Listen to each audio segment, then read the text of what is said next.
नमस्कार, उत्तराखंड बुलेटिन में आप सभी का स्वागत है। मैं हूं आपके साथ सपना नौवार। शुरुआत करेंगे बुलेटिन की। खबर देहरादून से है, जहां मुख्यमंत्री पुष्कर सिंह धामी ने भाजपा मुख्यालय से आत्मनिर्भर अभियान शुरू किया।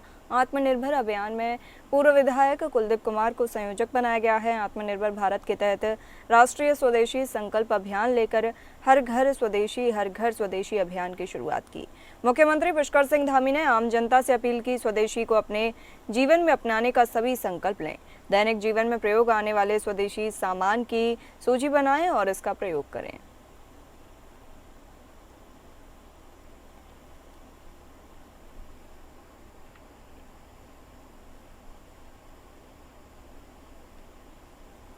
आपको बता दें, आत्मनिर्भर अभियान में पूर्व विधायक कुलदीप कुमार को संयोजक बनाया गया है। आत्मनिर्भर भारत के तहत राष्ट्रीय स्वदेशी संकल्प अभियान लेकर हर घर स्वदेशी अभियान की शुरुआत की गई। मुख्यमंत्री पुष्कर सिंह धामी ने आम जनता से अपील की, स्वदेशी को अपने जीवन में अपनाने का सभी संकल्प लें।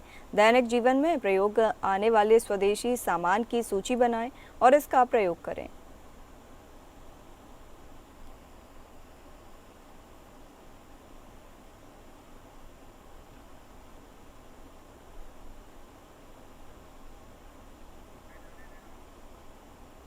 आपको बता दें, खबर देहरादून से है, जहां मुख्यमंत्री पुष्कर सिंह धामी ने भाजपा मुख्यालय में आत्मनिर्भर अभियान की शुरुआत की। आत्मनिर्भर अभियान में पूर्व विधायक कुलदीप कुमार को संयोजक बनाया गया है। आत्मनिर्भर भारत के तहत राष्ट्रीय स्वदेशी संकल्प अभियान लेकर हर घर स्वदेशी अभियान की शुरुआत की गई। मुख्यमंत्री पुष्कर सिंह धामी ने आम जनता से अपील की, स्वदेशी को अपने जीवन में अपनाने का सभी से संकल्प लें। दैनिक जीवन में प्रयोग में आने वाले स्वदेशी सामान की सूची बनाएं और इसका प्रयोग करें।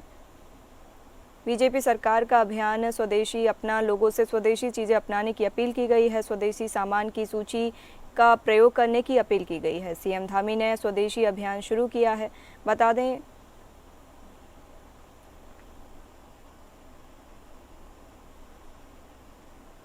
उत्तराखंड के छात्र संघ चुनाव 2025 में अखिल भारतीय विद्यार्थी परिषद ने प्रदेश के कॉलेजों और विश्वविद्यालय में शानदार प्रदर्शन करते हुए 332 पदों पर जीत हासिल की है। इस ऐतिहासिक सफलता ने संगठन की सांगठनिक मजबूती और युवाओं के बीच बढ़ती स्वीकार्यता को रेखांकित किया है। छात्रों के चुनाव पर मुख्यमंत्री पुष्कर सिंह धामी बोले, छात्र संघ चुनावों में एबीवीपी ने जीत दर्ज की है। भारी जीत से एबीवीपी ने जीत दर्ज की है। राष्ट्रवाद की विचारधारा को लेकर एबीवीपी ने काम किया। चुनाव में भी छात्रों ने भी उनके विचारों का समर्थन किया है। कई ऐसे तत्व हैं जो बेरोजगार युवाओं के बीच पहुंचकर देश विरोधी नारे लगाकर उनको गलत दिशा देने का काम कर रहे हैं। छात्र जो भी जांच चाहते हैं, सरकार हर जांच के लिए तैयार है।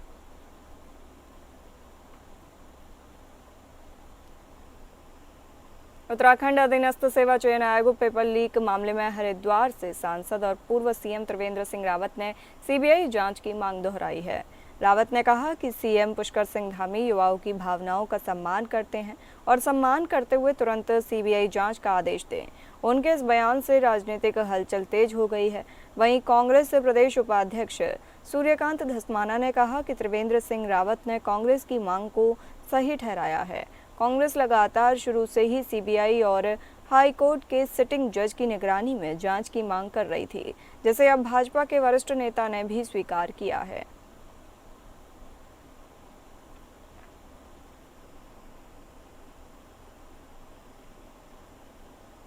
संस्कृति साहित्य एवं कला परिषद के उपाध्यक्ष मधु भट्ट ने प्रदेश के युवाओं से अपील की है कि पूरा प्रदेश युवाओं के साथ है। यूके पेपर लीक मामले में एसआईटी गठित कर दी गई है और 1 महीने में इस मामले की रिपोर्ट सामने आ जाएगी। उन्होंने कहा कि इसमें जो भी दोषी होंगे उन पर सख्त कार्रवाई की जाएगी। दर्जा राज्य मंत्री मधु भट्ट ने कहा कि कुछ लोग अपने राजनीतिक लाभ के लिए युवाओं को भ्रमित करने का काम कर रहे हैं।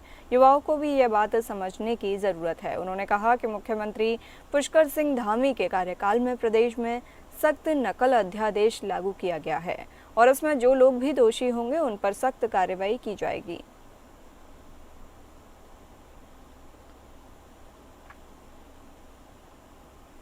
बीरोखाल बाजार में उत्तराखंड क्रांति दल यूकेडी द्वारा एक विरोधी रैली का आयोजन किया गया। इस रैली में पेपर लीक प्रकरण के विरोध के साथ साथ प्रदेश में बढ़ती पुलिस प्रताड़ना और महिला उत्पीड़न के मामले को लेकर सरकार के खिलाफ कड़ा प्रदर्शन किया गया। रैली में यूकेडी के साथ कई अन्य राजनीतिक एवं सामाजिक संगठनों के प्रतिनिधियों ने भी भाग लिया।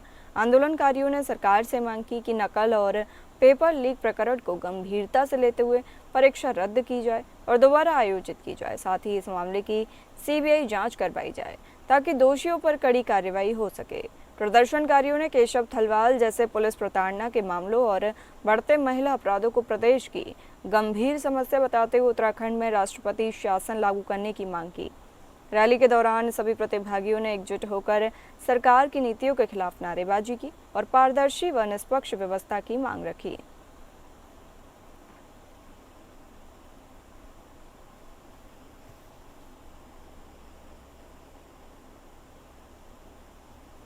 यूके SSC के 21 सितंबर को आयोजित परीक्षा पेपर लीक प्रकरण को लेकर भूमियाल जागृति मंच के बैनर तले स्थानीय युवाओं ने जन आक्रोश रैली और धरना प्रदर्शन किया।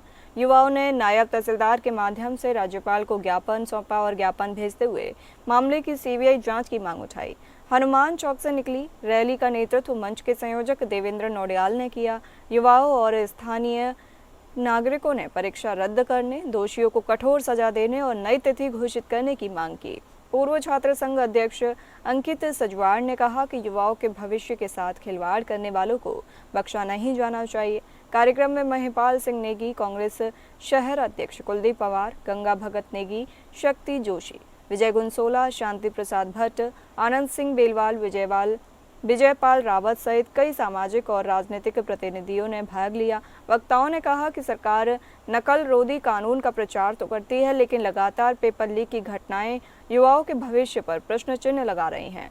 आंदोलनकारियों ने चेतावनी दी कि यदि सरकार ने शीघ्र पारदर्शी भर्ती व्यवस्था सुनिश्चित नहीं की तो आंदोलन और उग्र होगा।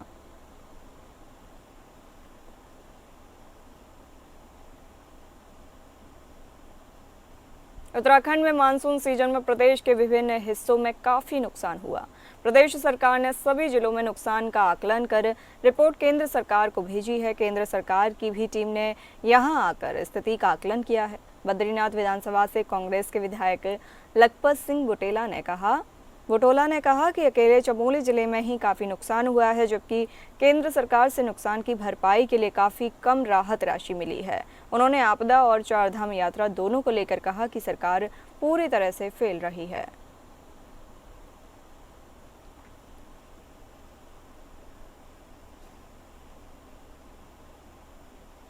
यूके SSC पेपर लीक मामले को लेकर प्रदेश भर में युवा जगह जगह प्रदर्शन कर रहे हैं और सरकार से सीबीआई जांच की मांग कर रहे हैं।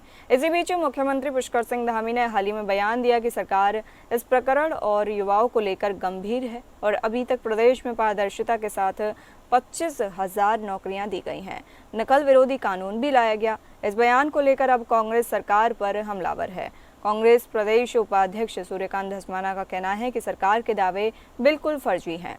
मुख्यमंत्री और सरकार के लोग कह रहे हैं कि उन्होंने 25,000 लोगों को नौकरी दी। मैं चुनौती देता हूं कि इन नौकरियों का आंकड़ा हिसाब हमारे सामने रखें और अगर सही हुआ तो हम गुलाब के फूलों की माला पहनाने का काम करेंगे। उन्होंने कहा कि थानों चौकियों में जहां 10 दरोगा होने चाहिए वहां 5 दरोगा हैं, जहां 40 सिपाही होने चाहिए वहां 20 सिपाही हैं। पूरे प्रदेश में 8.5 साल से दरोगा सिपाहियों की भर्तियां बंद हैं। वन विभाग, सिंचाई विभाग, ऊर्जा विभाग, सभी जगह यही हाल है। पूरे विभाग खाली पड़े हैं। अस्पतालों में, शिक्षा विभागों में उपनल कर्मचारी काम कर रहे हैं। न कोई भर्ती राज्य में हो रही है और बेरोजगारी अपने चरम पर है।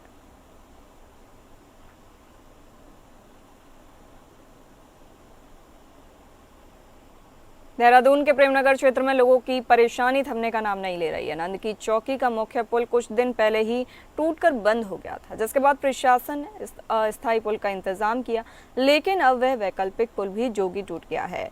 इस हालत में स्थानीय लोगों की आवाजाही पूरी तरह ठप हो गई है। स्कूली बच्चे, दफ्तर जाने वाले लोग और आपातकालीन सेवाएं तक बुरी तरह प्रभावित हो रही हैं। लोगों ने प्रशासन से तत्काल पुख्ता और स्थायी समाधान की मांग की है, वरना हालात और बिगड़ सकते हैं।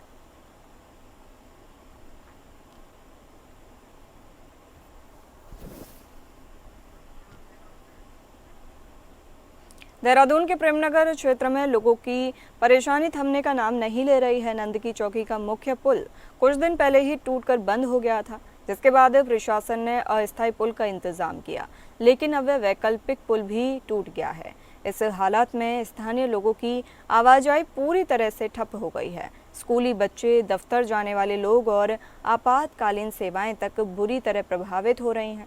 लोगों ने प्रशासन से तत्काल पुख्ता और स्थायी समाधान की मांग की है, वरना हालात बिगड़ सकते हैं।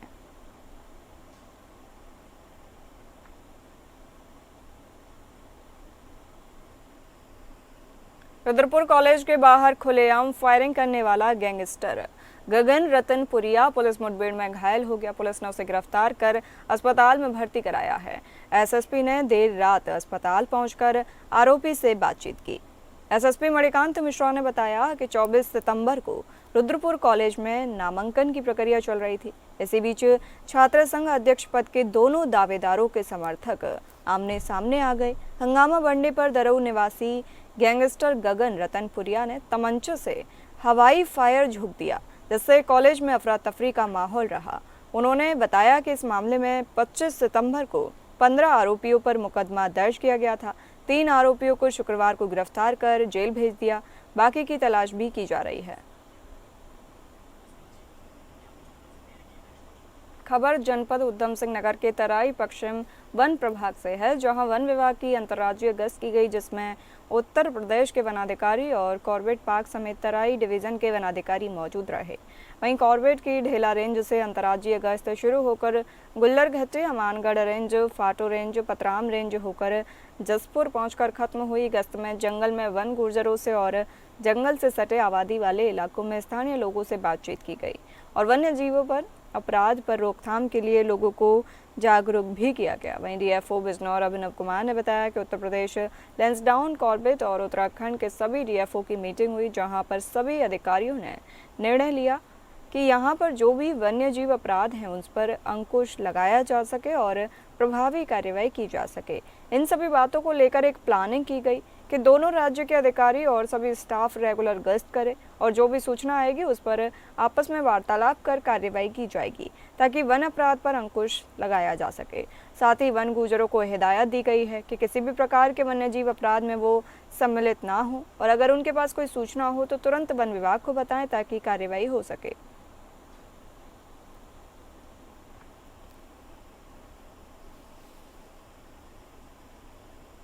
रुड़की की मंगलौर कोतवाली पुलिस ने घरेलू गैस के बड़े कैप्सूल से अवैध तरीके से गैस रिफिलिंग होने की सूचना पर लिबरहेड़ी गांव के पास छापा मारा है, जहां से पुलिस ने घरेलू गैस का एक बड़ा कैप्सूल, एक पिकअप वाहन और 23 गैस सिलेंडर बरामद किए। यहां पर लोगों की जान को खतरे में डालकर अवैध तरीके से घरेलू गैस के बड़े कैप्सूल से गैस सिलेंडर में रिफिलिंग की जा रही थी।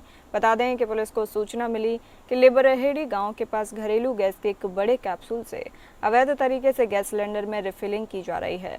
इस अवैध रिफिलिंग के कारण यहां पर कभी भी बड़ा हादसा हो सकता है और कई लोगों की जान भी जा सकती है। सूचना मिलते ही पुलिस ने मौके पर छापेमारी की, जिसके बाद पुलिस ने मौके से घरेलू गैस का एक बड़ा कैप्सूल, एक पिकअप वाहन और 23 गैस सिलेंडर बरामद किए। हालांकि मौके से अवैध तरीके से गैस रिफिलिंग कर रहे 3 आरोपी फरार होने में कामयाब हो गए। बड़े टैंकर से गैस की अवैध रिफिलिंग हो रही है, तो हमारी नाइट ऑफिसर ने मॉर्निंग आवर में वहाँ रिस्पॉन्स किया और वास्तव में घटनाक्रम हुआ था।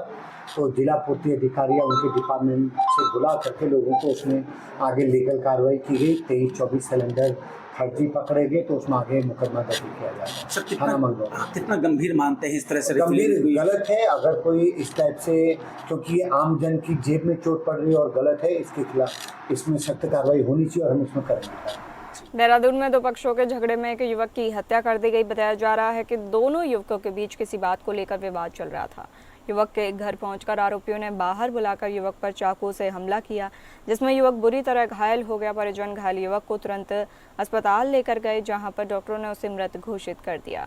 इस घटना के बाद स्थानीय लोगों ने हत्यारों को गिरफ्तार करने और उन पर सख्त कार्रवाई करने की मांग को लेकर जमकर नारेबाजी की और धरना प्रदर्शन किया। मृतक के भाई ने बताया कि मेरे भाई को आरोपियों ने फोन करके उसे बाहर बुलाया और उस पर चाकू से हमला किया। नाला पानी चौकी प्रभारी ने बताया कि दोनों पक्षों के बीच काफी समय से विवाद चल रहा था, जिसको लेकर ये हत्या हुई है। दोनों आरोपियों की गिरफ्तारी की गई है और मुकदमा पंजीकृत कर आगे की जाँच भी जारी है।